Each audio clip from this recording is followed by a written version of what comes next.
Stop right there! Welcome to Nerds Night Out. You know, when I was in 5th grade, I was about 9 years old. And a new kid moved on my block. Oh, the new kid. I love the new kid. And They're always fun. you know, being 9 years old, he looked like he was about my age too. New friends. We would pass each other, Mhm. not say anything, ignore each other, that kind of thing. Like strangers in the night.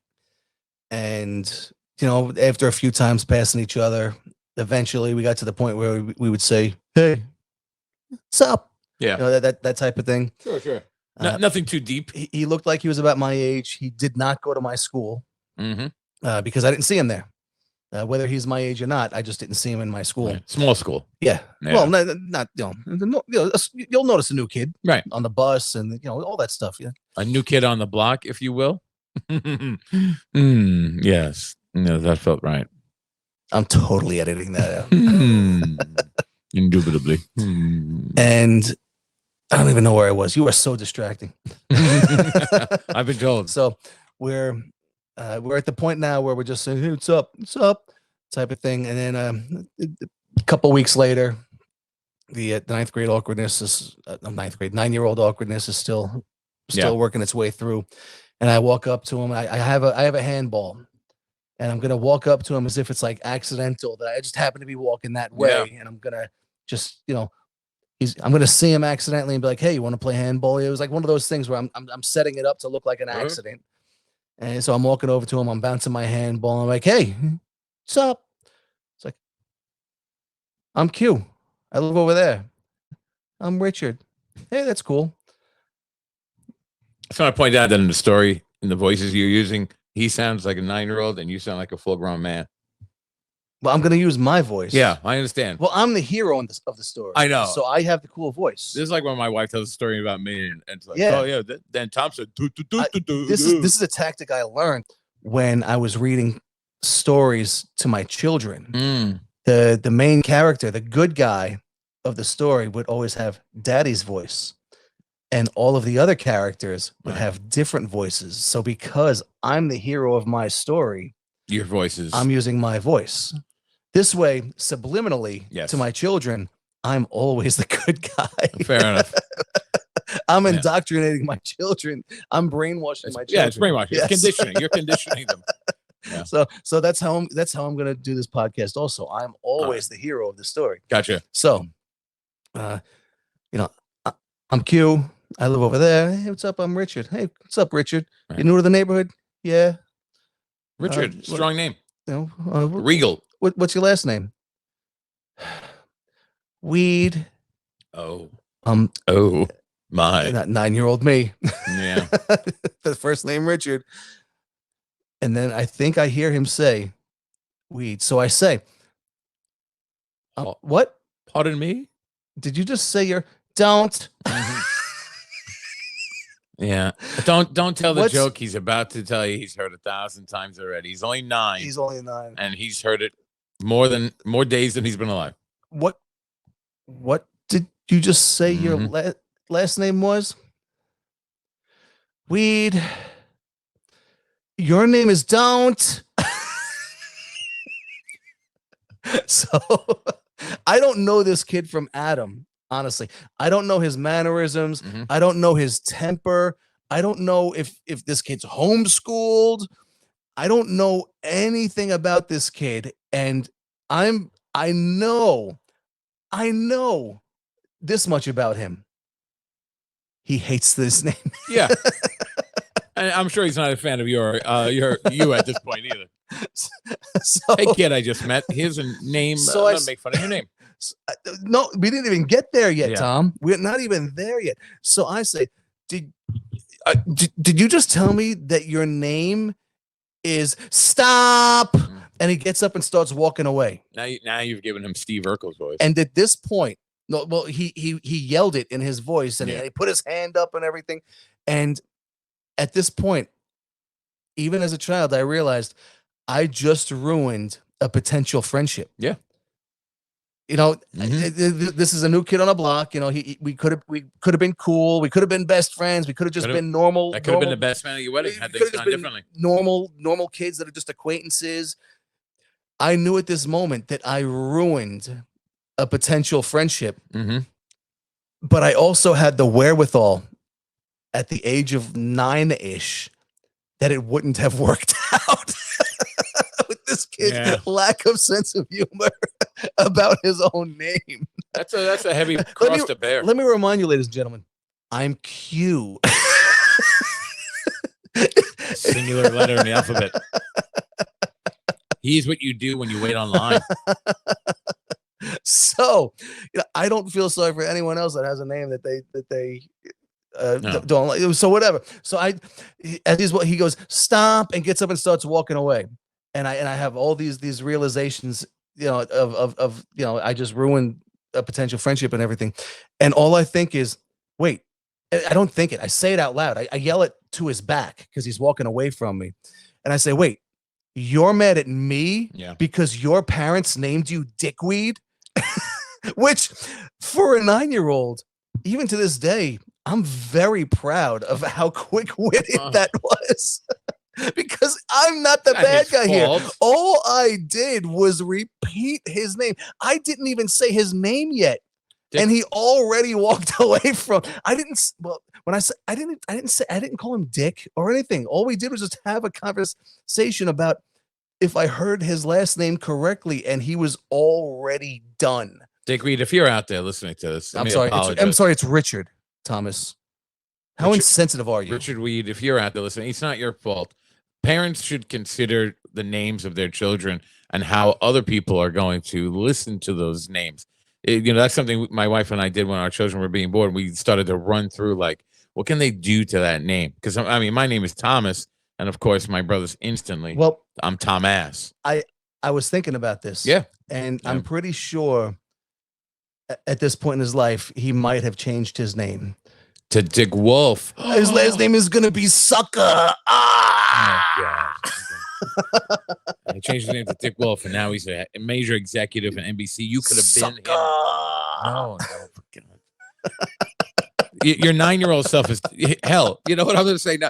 Your 9-year-old self would have been impossibly friends with Dick. Dick, you dodged a bullet. You're the one there. calling him Dick, by the way. Yeah, I've only called him Richard. Richard Sucker. Richard, you dodged a bullet here. You dodged a bullet. We wouldn't have been friends. But as he got older, we wouldn't have been friends. Just as we clear, as he got older, it got a little easier for him to make friends. We went to a very cool hot sauce expo about 2 years ago. The New York Hot Sauce Expo. This one was in New Jersey. Don't try and think about it. It had everything. We do that a lot. We do it with football teams and everything. Yeah, it's perfectly acceptable as long as it's North Jersey. Okay. This was near the Meadowlands. Does that count? Yeah. Okay. All right. Especially because it was near the Meadowlands. And Jets and Giants, baby. Yes, Jets and Giants, indeed. That's those are football teams. Let us go, Jets. Is that what the fans, the people chant? Let us go, Jets. It's more of an abbreviated version, but yes. Let us go, Jets. You can stop. Do they have them in their their mitts? They have them. They're gonna go Jets baseball team.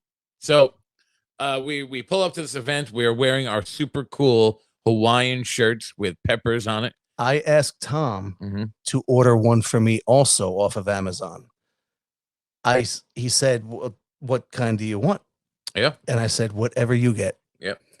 I intentionally matched. Requested to wear the same exact Hawaiian shirt that had peppers on it, pepper themed Hawaiian shirt as Tom. And if you both know, we both have an affinity for Hawaiian shirts. We look good. Look at that thing. And peppers. So combining them both, we're good. And we pull up to the event, and lo and behold, there is a third guy wearing the same shirt. So we go shoulder to shoulder with him. And this guy's in the middle of a conversation. Yeah. With two other dudes. Yeah. And Tom and I decide in private amongst each other, we're going to walk up to this guy, completely surprising him, and just bump into him, literally shoulder to shoulder on each side of him, and not say a word, and just see what happens. I just want to preface it by saying this was not done out of malice. This was done because we were looking at this guy going, he's going to be our friend. And just so clear, like this is our adult selves thinking this is how we make friends. And guess what? It worked. This guy. It took him a second. It took him a second, of course, because you now have two giant men surrounding you on either side, and he looks at us. He's like, "Oh," and he starts laughing, and he instantly becomes our friend. And what do we see down the way? A fourth guy wearing the same shirt. We pull the same shtick with him, and he instantly falls in love with it. We're taking pictures. Yeah, all three of us walked up to that guy. Yeah, he joined us. Right. He joined us. And again, all three of us interrupted him when he was talking to another person. Correct. And just completely took over that conversation. Yeah. And throughout the day, checking in on him. How you doing? You try that sauce? We took a selfie. We took a selfie. You texted him, right? Yeah. And this selfie. This one here. If you're on YouTube, you can see it. That one. Right here. Yep. If you're not on YouTube, you Check should us go out to on YouTube. Yes. At Nerds Night Out. Just type it into the search. Nerds Night Out Podcast. Oh, is that what you have to search? Yes, you have on to YouTube. Search YouTube. We're also on Apple Podcasts. Yes. We're also on Spotify. Yes. Yes, you can catch us at all of your convenient sources. Yes. And if you're listening to us, first of all, thank you. We appreciate it. And I guess at this point is a good point to say, first of all, welcome to Nerds Night Out. I'm Tom. I'm Q. And we have a great show for you. Q, you want to tell them a little bit about what we're going to be talking We're about? talking about Mad Jack Churchill, a man that went by several aliases, also known as Fighting Jack Churchill. What's his real name? John Malcolm Thorpe Fleming Churchill. Mad Jack was a much better choice. This is the Winston. Gosh, Thurston Howell III kind of name. John Malcolm Thorpe Fleming Churchill. Yeah, you know, there's got to be a number after it somewhere. You know, it's hard to not say the third. Right, exactly. John Malcolm Thorpe Flemington Churchill III. His name is more British than Spotted Dick and Crumpets, and those two things sound like STDs that used to be life-threatening until the invention of antibiotics. Thank God for antibiotics. Good job, John. Antibiotic. Thank God for Spotted Dick. Well, I guess so. It's delicious. I've never had it. No. Oh, it comes in a can. Meat out of a can. Spotted Dick. It's meat, right? No, it's a dessert. What is that? It? I picture it being like a hot dog. No, it's like bread. Maybe it's the name. No, it's like bread pudding with raisins in it. Oh, all right. Well, I'm white, but I'm not raisin in my desserts kind of white. Spotted Dick comes in a can. Yeah, that's not a joke. No. And it turns out that it is an innuendo, but it's an unintentional innuendo. If you didn't catch on, I said Spotted Dick. Nope, gotcha. Comes in a can. Yes, it's quite the visual. It's not a visual. It really does. I've never seen it sold any other way. Because you're saying words. It's because it's a bread pudding that actually is I've only seen it sold in stores canned. Yeah. I mean, our local store has an Irish and British food section. I wonder if that's why would they be together? There you go. The age-old question. Should they be? We'll get into that another time. World War II is the deadliest war mankind has ever bore witness to. Yeah. The world's most industrialized war brought unimaginable carnage to almost the entire planet. Not just land, but also the sea. Among battles with machine guns, flamethrowers, panzer tanks, and days-long bombings on populated cities was a man that thrived on the chaos. This man played bagpipes, running into battle, only stopping when the song was over. Armed only with his longbow and sword, and never wearing a standard uniform, he was easy to identify from a distance. He was the guy wearing a kilt, standing upright, playing bagpipes. World War II. 85 million people dead, estimated, right? Of course, I mean, you never know, but and then industrialization of bombs. Oh, I know. And the machine guns and bringing flamethrowers to the front lines. This war was crazy brutal. I mean, we're 20 years. We're 20 years removed at this point. World War I. World War I gives us the flamethrowers and poison gas and tanks and all that stuff. The industrialization. They weren't industrialized at that point. To the point of not to this. What correct. Germany did. Yeah. This is why you're gonna. I mean, it's so. How crazy is it also that you have 50 to 85 million people dead? Like, we actually don't know the numbers. Like, some of these countries still have not rebounded from their pre World War II populations. I mean, they lost so many people. Russia, Germany, and just a number of different countries, of course, lost so many people that the countries have not rebounded in population. And in that number, this thing about 35 million people potentially, like as that gap, That's crazy. Unknown. Now, yeah, it's absurd. During this entire episode, I'm not going to use the N word, and that N word is the other word that we would use for Germans. Oh yes, in World War II. Fine, because that word it's a hate. brings up different types of censorship and everything. It's one of those things where we kind of have to talk baby talk. So when I'm saying Germans, I don't mean German people of today, and I don't mean the entire German population. You just have to bear with me. I'm not allowed to use that other word. You know what? It's better off. I mean, it's a problematic name. I mean, people use it today. It shouldn't be, in my personal opinion, but it is. It's been weaponized to a point today. Yeah, like you said, they're misusing it. It's been weaponized today to a point where, I think you and I might be on different sides of misusing it, because I think, like, when you see people say like grammar Nazi, like, I just think, like, do you know what Nazis are? Well, I guess I'm saying the word, but do you know what these people are? Yeah, that's getting edited out. Okay, well, people say grammar N-word, right? Yeah. Well, I see N-word is. Yeah, no, the N-word sounds like another N-word. Yeah. Let's not even say that now. Yeah. National Socialists. That's what National Socialists. Deutsche. Let's not even talk about this. let's just move on. Okay. Do you remember where we stopped? Yeah. Start. Well, where did this come in? This guy wearing bagpipes and a kilt. How did the Nazis come up? I said at this point on, I'm not going to call. Oh, so I'm not going to use the N word for the. I'm just going to call them Germans, and I'll say N words for German because it's a blanket statement, and you know what I'm saying. I don't know. N words not going to bring. Most people are not thinking Nazi when you say N word for Germans. All right. So at this point on, I'm not going to say. I mean, Nazi is an abbreviation for National Socialist German Workers' Party. Well, yeah, but the common folk don't realize that. So I will say I'm not going to use. How about World War II Germans? I'm not. The German army. Reich. We'll say Reich. Okay, let's say Reich. Okay. Reich or Reich. Yeah. Okay, that's safer. Okay. So, ladies and gentlemen, I do stand by. Sorry to cut you off. I do stand by. Like, when people say like grammar Nazi drives me nuts. I'm like, you're talking about spelling, and you're comparing the people who committed genocide. Like, it's stupid. You're trivializing the impact that the Nazis had by comparing it to someone who's annoying. You're making, you know what I mean? It just drives me nuts. In Switzerland, it translates to comma fucker. Nazi? No. What? Grammar. Third Reich. Well, translates to comma fucker. Instead of calling someone a grammar Nazi, you call them a comma fucker. Yeah, which is equally as. Do you get it? I like that better. I like that better. Commas. Yes, I like it better too. Yeah. And it's really hard to tell you a story sometimes. I think the Nazis are fuckers, so we could roll with that.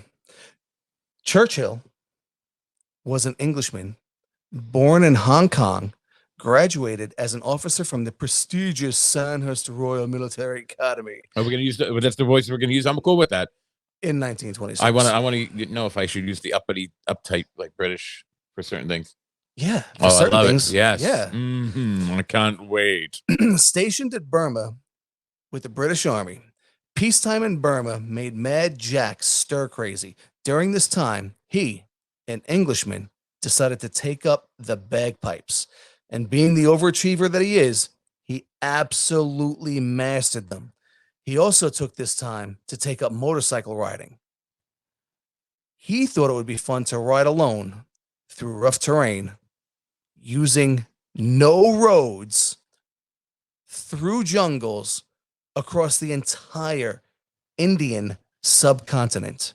Now, when I say no roads, I mean he avoided roads at almost all costs, except for bridges, because when it came to bridges, he would only use rail. Do we know trestles. Why he avoided roads? he can't do anything half-assed. Once he just decides to do something, he just goes full steam ahead. I think he chose no roads because he learned a motorcycle can ride in between trees. I mean, that's pretty cool. A car can't and a motorcycle can, so he decided to just go across the entire Indian subcontinent, excluding roads, except for railroad tracks that happen to be bridges. Only bridges would he be on anything I do resembling a road. I do find it odd that he couldn't enjoy peace. You know, I think this was his piece. no, I mean, just the peace and quiet of being in Burma. Like he had to find the loudest instrument possible. Oh, no, this is his personality. Yeah, right. Yeah, this is his piece. Yeah. 1936, after going back home to England, Mad Jack went to Scotland just to enter in the Scottish National Bagpipe Competition. And to the horror of dozens of Scots and Irishmen, he won second place. An Englishman scoring second place, Dude, in the National Scottish. Oh. Yeah. Disqualified. He became a model and a movie extra, having worked his way up into a popular movie at the time, The Thief of Baghdad. Oh, yes. He also took up a new hobby, archery. I think he's in like 3 movies, all uncredited, which is 3 more than we have. So that's pretty cool, though.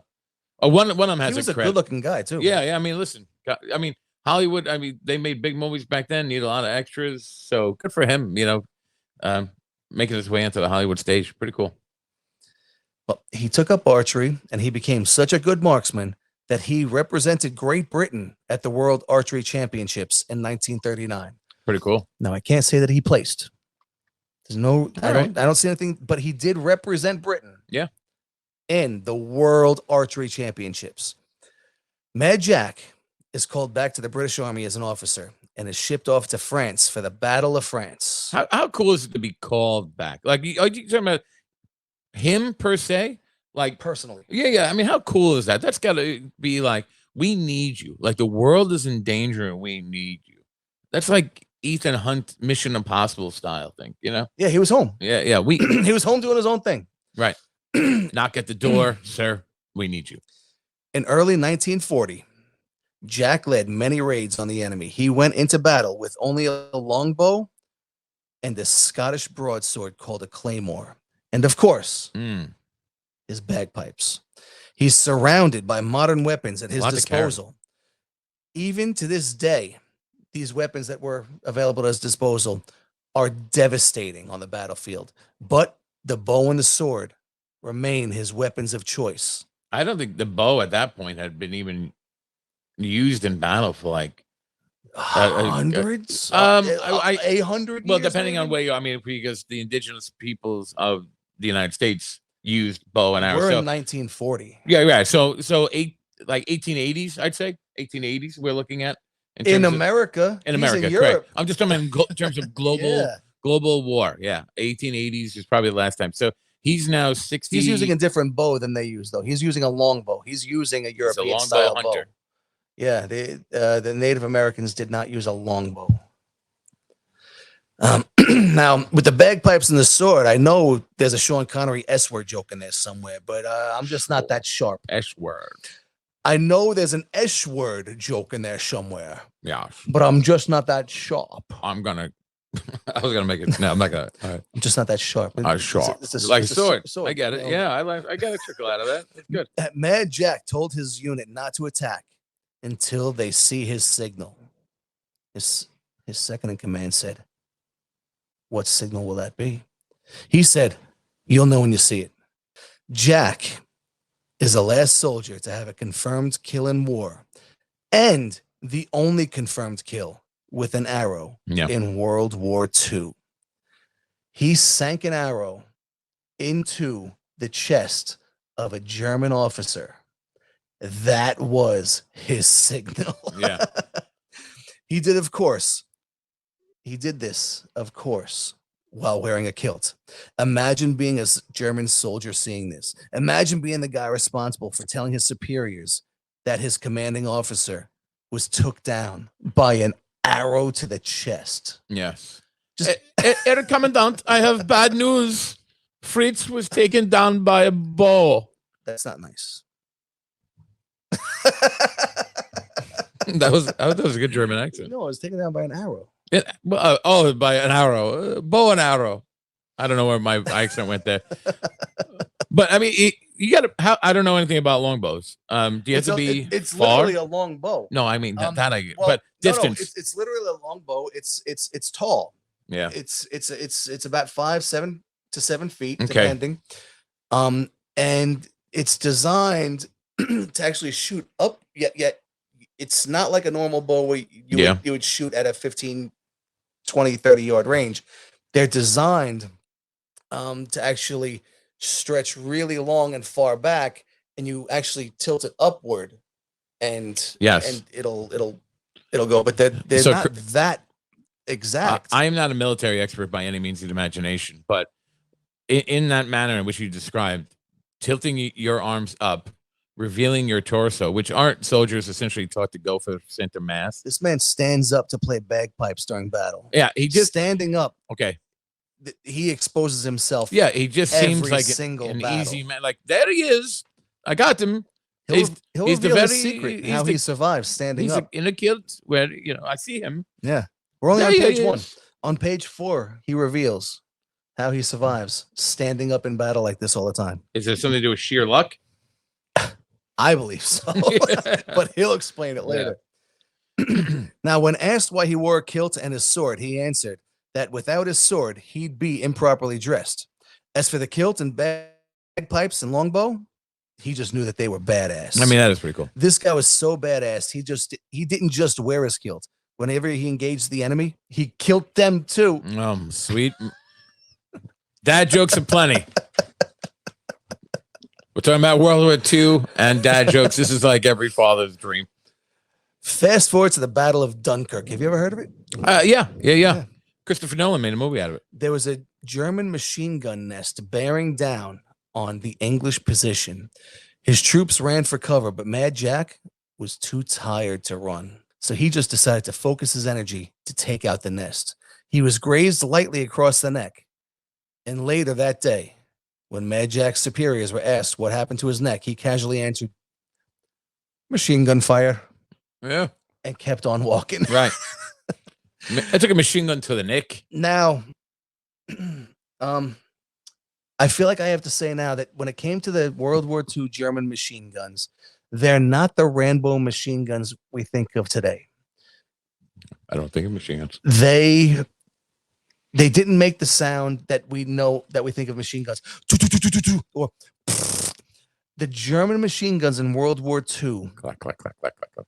Were the rapid rate fire was so close together and so constant that you couldn't distinguish the individual gunfire. Yeah. It was one long blast of a gun. So instead of it sounding like, it just sounded like, ah! The sound of German machine gun fire was terrifying to anyone on the business end. And this guy, in the face of German machine gun fire, who actually is close enough to take one to the neck, refused to run. Right. And just this is either you a can't comment. help but spray. Yeah. German machine gun fire sprays at such a rapid pace that you can't distinguish with your ears. It's just one long, loud bang. This is either a comment on how skilled or lucky Mad Jack is, or how terrible the machine gunner was. If this is the case, then everyone in his path is terrible. But they're all trained. They're all trained soldiers that all survived long enough to encounter Mad Jack. Mad Jack. And he shows up after taking down that machine gun nest pretty much single-handedly, since he's the only one that stood to fight it. He just goes, yeah, machine gun. Yeah. Like, no big deal. He's not even holding his neck as he says, yeah, no big deal. It was just graze. Also in Dunkirk, he was awarded the Military Cross for rescuing a wounded soldier from a German ambush. After Dunkirk, Mad Jack volunteered to become a commando. And when his training was complete, he went to Norway. So in 1941, he was second in command of the commandos. They're on a ship that's landing onto shore, pulling up onto the shore, taking heavy machine gun fire from the Germans. As he left the landing craft, now, the landing craft I'm talking about is the one that's similar to, like the right, the gates opening, soldiers pouring out. What is that? Normandy. Yeah. These are similar to Normandy. Mm-hmm. So before the gate opens, it's taking small arms fire, and heavily, he starts playing the bagpipes. How pissed would you be, by the way? How pissed would you be if you're the other guys on there? Jack, what are you doing, man? Like, Not you're drawing attention? Not at all. Like, this guy's allowed to wear a kilt because of the inspiration that just completely surrounds this guy. He's asked to be reprimanded at every turn, but everyone that's ever gone into battle with him says, "Don't you dare." So, as the landing craft is coming into the shore, he starts playing his bagpipes. He plays March of the Cameron on his bagpipes. Do I know that? It's playing right now. Do you recognize it? Oh, yes. This is my wedding song. As he casually marches off of the landing craft, taking heavy fire, only stopping once the song is over. He then runs in, leading with his sword in hand. They overtake the German garrisons and the German foxholes and took many prisoners. Here, Mad Jack was awarded his second military cross. Very cool. Are you kidding me? I just get nervous thinking about the other soldiers. Tom? I know, Tom, but I'm just saying. There's a photograph of this. Yeah. If I can find it again, I'm going to put it right here. But apparently the photograph, it looks like it was taken by a German because it's taken from an elevated position looking down to the shore from the land side. It's of him just having finished the song on the bagpipes, running into battle with only his sword in his hand because he wouldn't pick up any other weapons unless they were from a fallen enemy soldier. This guy is bad ass. He doesn't, and he's surrounded by people running. Like they're running for cover. This guy is awesome. Italy, 1943. Oh, you sound like Sophia from this. Golden Girls. Yeah. Picture this. Sicily, 1943. Mad Jack is leading 2 commando units with intentions to neutralize German artillery and German observation posts. Their targets are in a small town being held and defended by German units. Mad Jack and his men were greatly outnumbered. So, under the cover of darkness, he divided his men into parties of 2, and he had them climb up onto rooftops in a parallel form through the town. And at a specific time, they all yell in their fiercest war cry, "Commandos!" The sound convinced the Germans that they were surrounded, and then they all surrendered. The 50 commandos took 136 prisoners that night. Not a single shot was fired. Now that's some Sun Tzu shit right there. Yeah. No, your enemy kind of. I'm your Huckleberry. No, that's a throwback to our last couple episodes. That's another Sun Tzu quote. I'm your Huckleberry. I'm not sure I read that. No, he said that. He said, I feel like Doc Holliday. I'm your Huckleberry. Yeah, it's an 1800s term. No, he took it from Sun Tzu. I'm sure. Yeah. Also, defeat is not certain until spam teabagging. That's like what kids do in video games. No, defeat is not certain until spam teabagging. Yeah, I like the accent though. Where you going with this? I don't know what accent it is. No, I don't like it. Yeah, but it's authoritative. I don't think it's any accent. I know. Defeat is not certain until Spam teabagging. Yeah, Defeat is not certain Oh, there you go. until spam teabagging. Hey, Sean Connery's alive. Is that an accent? Yeah, that was good. That was better. I mean, I like the first one. It was authoritative, but the other one was going for Sean Connery. Was going for like a English Scottish accent. Yeah. I'm your huckleberry. Oh, all right. Okay. We're combining it. I wasn't going for any accents, by the way. Well, yeah. Another time, Mad Jack, with the assistance of Corporal Raphael, captured a mortar crew of 5 men plus 42 German infantrymen using only his sword. After the duo marched the prisoners to British lines, Mad Jack was asked how he did it. With only 2 men and not using any kind of traditional weapon. Mad Jack said, as long as you assert yourself as a superior and tell them loudly and clearly, they will proclaim, Jawohl! Which means, yes, sir.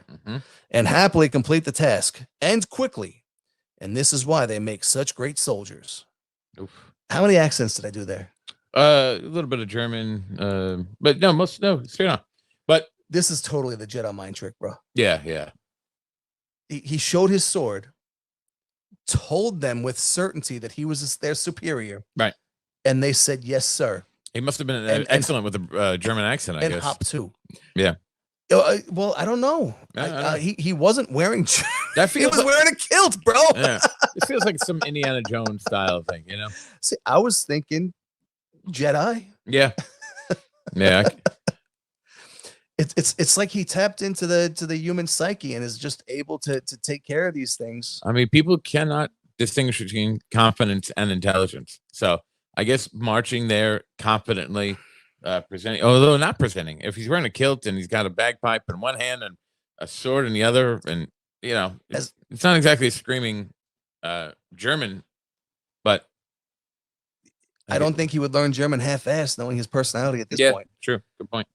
But as much as this guy loves war, he's more than happy to take prisoners. You know, it's not like he just wants to kill everything in his sight. Anyway, he just loves war. That's good. Yeah. Yeah. Mad Jack lost his sword in a hand-to-hand combat, and when walking by himself back to the town that he lost it, he bumped into an American unit that told Jack he's going the wrong way. And they also offered Jack a ride back to safety. Mad Jack said it's his second time into this crappy town. He's not about to come back a bloody third. Did he ever find it? He never did find it. That sucks. No, but imagine if he did. Like what kind of main character syndrome does this guy have at this point? Yeah. Where you're gonna lose your sword in hand-to-hand combat, which is already badass. People come back and never experience hand-to-hand combat because you're not like, if you're in that situation, not many people survive it. I mean, it's brutal, it's scary, it's real, it's intimate. He loses his sword and he survives it, which means he probably won. I can picture him walking back to town all dejected, like Charlie Brown. No, I see him walking back to town like no, he's walking back into enemy territory. It's not safe. But without a sword, just kind of like bummed, like he's not himself, he's not whole. No, like, I see him going back like Rambo. Oh, look at that. You're getting the Rambo music. Yeah. All right, I'll do the Charlie Brown one. Dun, dun, dun. Oh, I did it right. Dun, dun, dun, dun. 2 completely different versions of the same story. Yeah. I like the way you think, though. Yeah. 1944, Yugoslavia, leading British commandos against the Germans, attempting to secure a vital hill on the island of Brac in the Adriatic Sea. The commandos were all killed on the hill. Mad Jack is the last survivor. Jack was alone and out of ammo. And with death being imminent, being atop a hill that's surrounded with the enemy moving in, no ammo, not even a sword, he grabbed his bagpipes and stood up and played Will Ye No Come Back Again, taking fire from every direction. Mortar fire closing in, the enemy not knowing that he's unarmed, or if there were other survivors, or if this brazen display of the bagpipes is a distraction. Mad Jack stands and defiantly looks death in the face and chooses to go out like a G. Mortar fire and frag grenades closing in until one last grenade lands behind him. A sudden explosion followed by a silent calm. The calm pours over the hill. For the first time ever, these pipes don't finish the song being played. And a man who is a military icon in life will become a legend in death. Sad. But not today! Say word. Say word. He wakes up with a concussion with German officers rifling through his belongings and his dog tags in their hands, while soldiers have pistols trained at his temples. Unbelievable. He survives. But just days before this capture, Hitler himself created an order to kill all captured commandos on sight. There will not be prisoners nor receive any form of due process. All commandos have been a thorn in his side, and he will have them immediately exterminated. And as the Germans learned Mad Jack was a commando, they also learned his name was Churchill. Yeah, I was wondering about that. I'm like, are they going to start making connections between Winston Churchill? Oh, yes. And Churchill, Mad Jack Churchill. Yes, they do. And the Germans know Prime Minister Winston Churchill has a nephew that is enlisted as a commando. So Mad Jack is transported to Berlin to be held prisoner and is used as a bargaining chip. Mad Jack now is deep in the belly of the beast, which reminds me, Beauty and the Beast. Yeah, sure. You ever wonder if Belle knew she was into bestiality? I wonder a lot of things about Belle. I wonder a lot of things about. I always wondered why the Beast just didn't say like, "Hey, this is my name." Right? He let her call him the Beast the entire movie. Like he had a name, man. Use it. Yeah, my name's Chuck. I know. Yeah. But good on Belle. She knows what she likes. What does she like? She likes big, hairy men. Was that a man? Well, I mean, it was past tense, but listen, there's nothing wrong with a big, hairy guy. Talking to you, 55%. 45%. Now, oh, you're talking about the women? Yeah. Oh, I thought yeah. Oh. Yeah. Well, I mean, listen, the other 45. I thought you were winking to the other 45%, I assuming that they look like you. I'm winking to the whole 100% then. Awkwardly winking. In Berlin, the Germans interrogated him and learned that Mad Jack has no familial ties to the prime minister. The commander is ordered to execute Mad Jack on the spot, but he disobeyed these orders, saying, Jack is just another soldier doing what soldiers do. And that should not be a death sentence. Mad Jack is sent to Sachsenhausen concentration camp. Oh, man. This is a concentration and POW compound.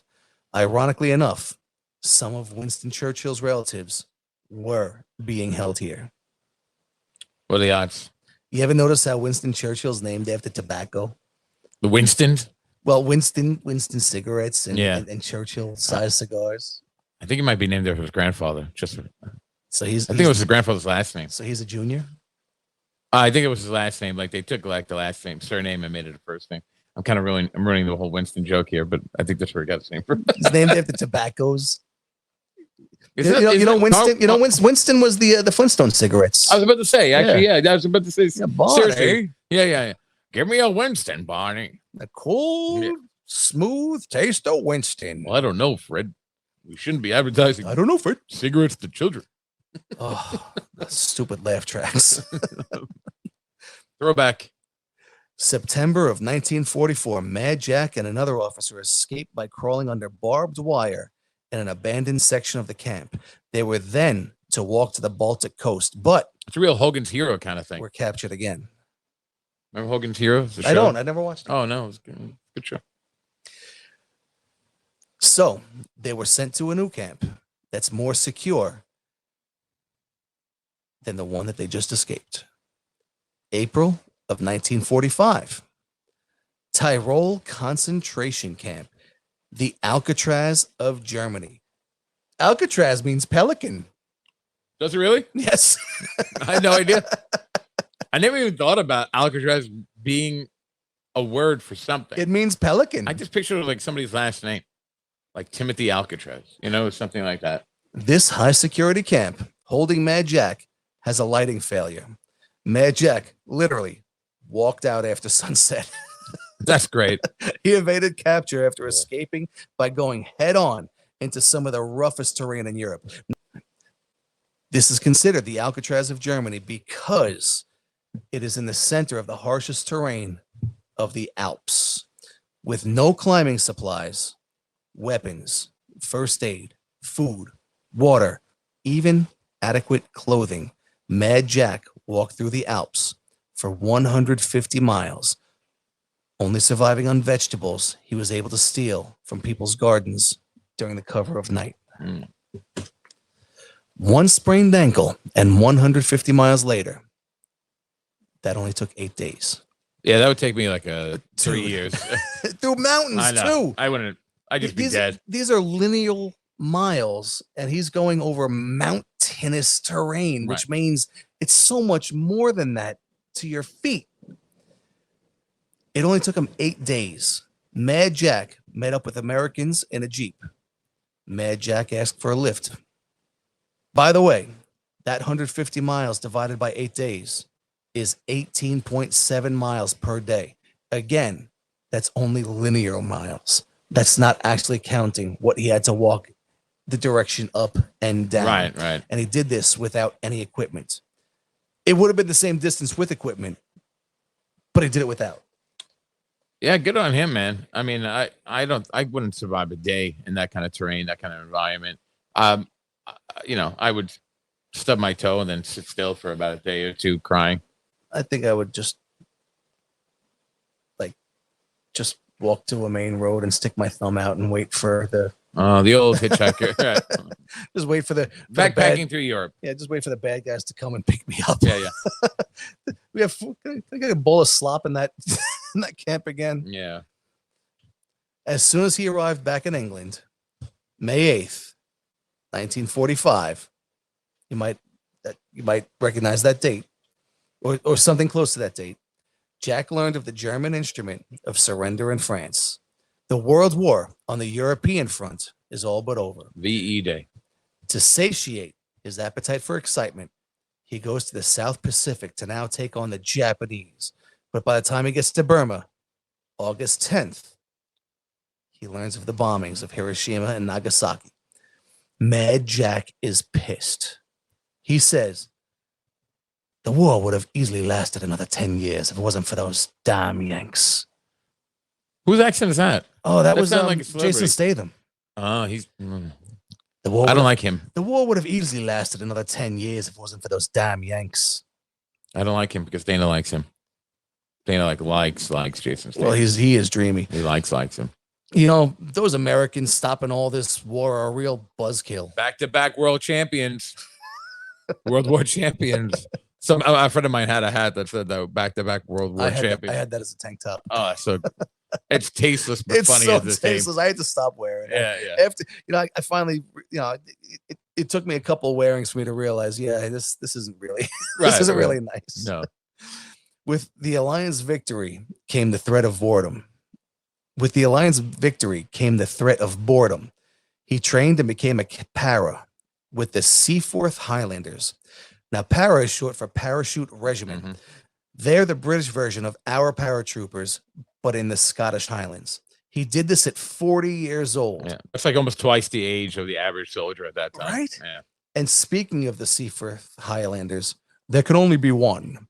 This is probably a better time for a penis mightier joke. No, that's pen is penis. It's probably a better time for the penis mightier joke. God, I love the Highlander movies so much. Take Eshward. Eshward. The Eshward mightier than the penis. The sword and pen is mightier than the sword. The Eshward mightier than the penis. Sean Connery. The penis mightier than the Eshward.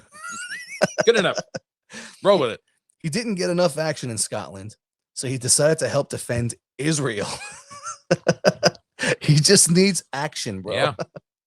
He was stationed in Palestine in 1948. I mean, just if he had stayed in obviously, he comes to Hollywood. He's in a few roles in the I think it's 38, then 40, and of course, he doesn't come back to films until later. But had he stayed in Hollywood, he might have been a happy man too. I think he can only thrive and be happy in the real, the mix being of things. Close to death. Jeez, I can't relate to that. Or perfecting something. Yeah.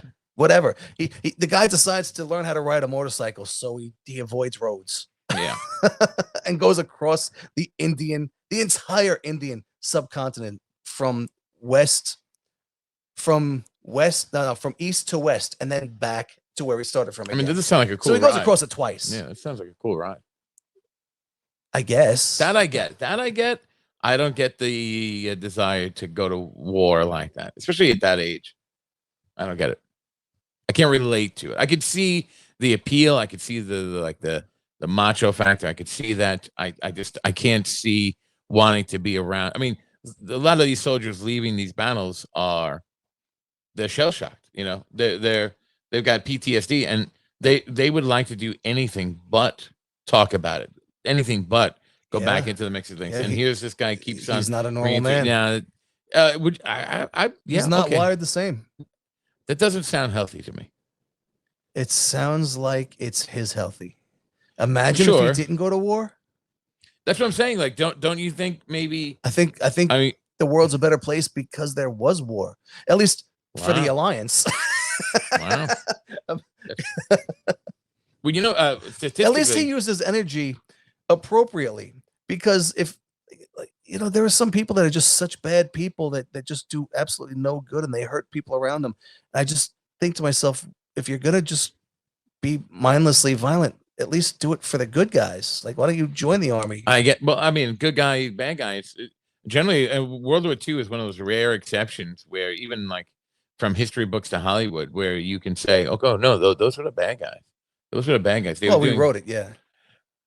If the Nazis, I'm sorry, if the non-alliance won, we'd be the bad guys, clearly. Oh, I get what you're saying in terms of that, right? But World War I, you don't see a lot of movies about World War I. You don't see a lot of 1917 was a good one. Really a thing. No, I mean now. Right. Well, even now, yeah, maybe. So listen, here's my logic. All Quiet on the Western Front was a horrific movie. Heartbreaking. Actually, it was one of the few films I said to my son. I never saw the movie. I read the book. It was just heartbreaking. You need to opening.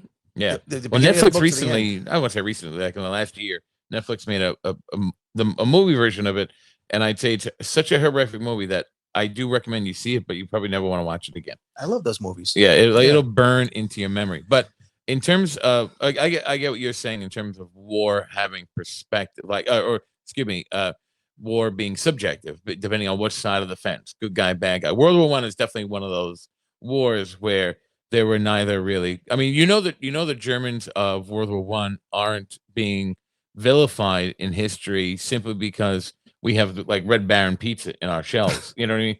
Red Baron, being a World War I soldier, fighter pilot at the time. My uncle said that. My wife's uncle said that he saw the Red Baron. Oh yeah, yeah, right. I mean, how that's how awesome is that? That's pretty cool. Yeah, but World War II, totally different story. Find me something. I'm sorry, my wife's uncle's father. Yeah, which makes us absolutely nothing, but still. Yeah, which makes us absolutely very cool. nothing. My wife's sister's uncle's cousin's roommate. Spaceballs. Yeah, I can't. Oh, okay. I get the reference. Oh, okay. The Mega Mate, sir. She's gone from suck to blow. Now, Mad Jack is in Palestine in 1948, second in command of the 1st Battalion, which is similar to the Scottish Paras. Mad Jack is marching in a parade with 12 other men of his 1st Battalion. Because it was a parade, they were all wearing old dress uniforms to be all fancy schmancy. During the parade, even him, huh? During the parade, they were told that there's an Israeli medical convoy that's being ambushed. Mad Jack ordered his 12 fancy pants soldiers to assist him in defending the convoy. They all bravely marched into battle under heavy fire. They marched because Mad Jack doesn't run.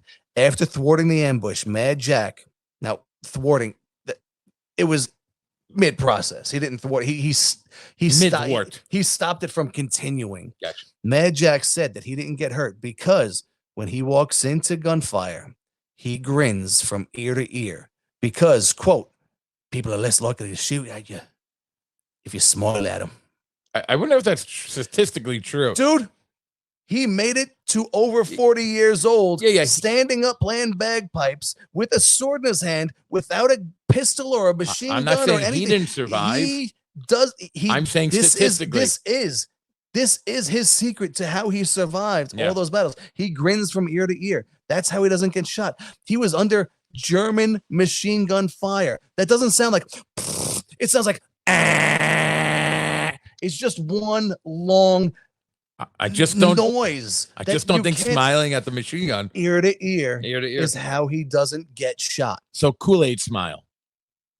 That's his secret to survival is his Kool-Aid smile, ear to ear. He might be looking in the eye of the people shooting towards him. I don't know. That's his secret. All right.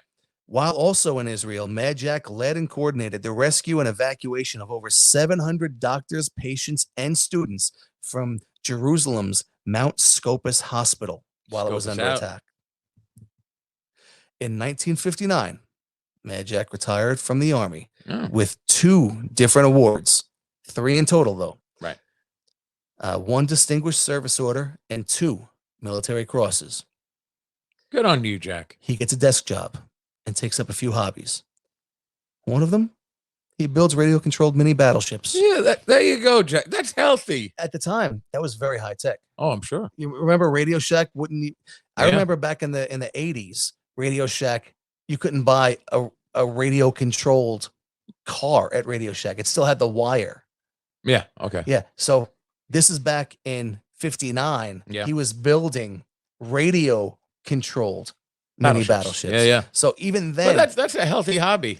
But even still, it's so beyond what's available to people out there. Like even then, it's impressive especially for his time. We do like to play with toys as we get older. Do we? Maybe. It's a possibility. He takes a train for his commute to and from work. And he is known for constantly startling commuters on a daily basis. On his way home, he would just sit there looking like a normal person, then casually open the window and fling his briefcase out the window. Then calmly sit back down and close the window. He did this every single day on his way home. It's got to add up. It's got to add up in terms of the cost of briefcases. He did this. As a New Yorker, I can tell you, these are the kind of people we hate on the train. He did it every day. Yeah. It kind of makes sense. Does it? If you're insane. The train passed by his house. Oh. So he's throwing it to his house? He's throwing it to his house so he doesn't have to walk it back. But that paints a different picture. Yeah, he doesn't explain himself to the strangers. Sure. Why would he? Yeah. But he's known for being the crazy guy that throws his briefcase out the window every day. What is which just sounds, as the Boston say, wicked awesome. All right. Okay. I'm going to counter that by saying this is a guy who carried a sword, I assume, which is not a light thing. A claymore, yes. Okay. He carries bagpipes, but yet maybe he's a little older now. He's in his 40s now, right? He's a Brit that wears a kilt. And because the suitcase is too much for him.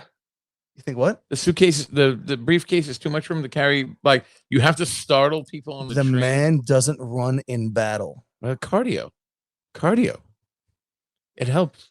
He doesn't run in battle. This guy he's gonna get blown up. Not gonna conform to anything. I don't mean he like wears a tired. kilt into battle. Yeah. And as an Englishman, he conforms to nobody. Yeah. It's cultural appropriation. He still is from the Scottish. This desk job bored him, so he moved to Australia and became an instructor at Land Air Warfare School, which sounds appropriate since I guess he was a para and he kicked ass on land. The school's abbreviation is LAWS. How do you know that? Land Air Warfare School. Oh yeah. Yeah. How'd you know? Did you Wikipedia this? Oh, I just looked at the first letters. What? I like my acronyms. While in Australia, he takes up a little hobby called surfing. You ever heard of it? I have. You think being a noob at surfing at his age will have him take this hobby up casually? Yeah. In 1955, at 49 years old, he became the first man to ever surf the Severn Bore. The Severn Bore is a river that has tidal waves because he can't do anything casually. Right. He did this on a 14-foot board that he designed because he can't do anything casually. Very cool. He also built it because he can't do anything casually. This man is the badassiest of all badasses. He mastered every hobby he ever took on, rescued hundreds, captured dozens of POWs while armed only with his sword. He thrived in battle, and when staring death in the eye, he bagpiped in death's face. This guy somehow lived to the age of 89 and died in 1996. John Malcolm Thorpe Fleming Churchill. Mad Jack. Pretty cool. Right? Yeah.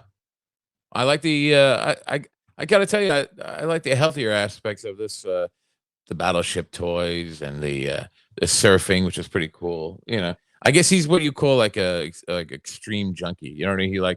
He likes all those things. I just think that he's a perfectionist that's constantly bored. I think the world needs more of him. I think if he was less athletic and less comfortable with death, this man would have been an inventor of some kind. Right. Yeah. Because he decided to take out the bagpipes and came in second. Yeah. I mean, look, you know, good for him, man. You know, everything he does, he masters. Would you have been friends with him? You wouldn't have been friends with Richard Weed, but would you have been friends with Mad Jack? I don't think I would have ever had. I don't think I would have been able to have the honor to be friends with him. But if I ever saw him at a pub, I totally would have bought him a pint. Oh, that's nice. Yeah, that's nice. I'd be like, oh, there's the weirdo throwing his briefcase off the train again. With the sword. My favorite story is the fact that he went back into the town that he lost his sword in. Like, you're going to find it. Like, it's a movie. That's a move that you would do in the movies. That's not even real. You're gonna go back into town looking for a sword, right? Like, it's a town. Yeah. Like, then it never pops up. I mean, they for God's sake, Santa Anna's leg ends up in a museum, but I guess his sword never pops up again, huh? I don't think so. I think it's lost to time. I didn't know that it was lost. The sword. I didn't know. Oh, Santa Anna's sword? No, Mad Jack's. Mad Jack's leg is found? On that note. Santa Anna lost his leg, then they put it in a museum. In like Wisconsin or something. Oh, I didn't know that. Yeah. General Antonio Lopez de Santa Anna. Who found his lost leg? I guess they found it on the battlefield. I think he had a funeral for it. How'd they know it was his? I don't know. Maybe he was the one with the toe ring that said Santa Anna. That's a story for another time. I probably am messing up the whole thing too, by the way. Well, this has been another episode of Nerds Night Out. I'm Tom. And I'm Q. And we'll see you next time. Deuces, everybody. Double deuces. You got me again. It's a thing I do.